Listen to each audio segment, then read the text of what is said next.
On parle également économie dans cette édition d'information. La Compagnie nationale de navigation intérieure et internationale, quant à elle, vient d'être dotée de 3 élévateurs et 3 groupes électrogènes. Un matériel remis par le ministre des Transports, Justin Dodangoy, ce matin aux responsables de la compagnie, lequel matériel doit permettre une redynamisation des activités de cette entreprise. On fait le point avec Gabriel Guillain-Lemami et Hervé Nzigué. 3 élévateurs et 2 groupes électrogènes de 100 kVA et 1 de 60 kVA, c'est l'essentiel des équipements techniques reçus par la Direction générale de navigation intérieure et internationale des mains du ministre des Transports et de la Logistique. Cette dotation vient ainsi appuyer la compagnie dans l'amélioration de son économie, dont les dépenses s'élevaient à plusieurs millions de francs CFA pour la location des élévateurs.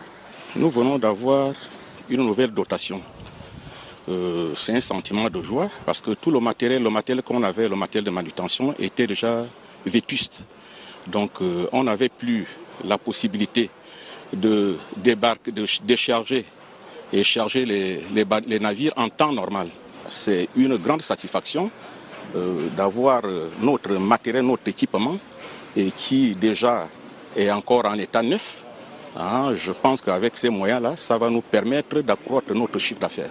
Ce geste du gouvernement, représenté par Justin Dodangoy, s'inscrit dans le cadre des vastes réformes économiques initiées par le président de la République et s'ajoute aux efforts consentis par la CENI, notamment les réformes qui concernent son ambitieux programme d'acquisition de nouveaux navires et de moyens logistiques. Nous avons tenu à répondre favorablement au niveau du gouvernement à la sollicitation en matière d'investissement de la Compagnie nationale de navigation intérieure et internationale, en octroyant à celle-ci 3 zisters et 3 groupes électrogènes.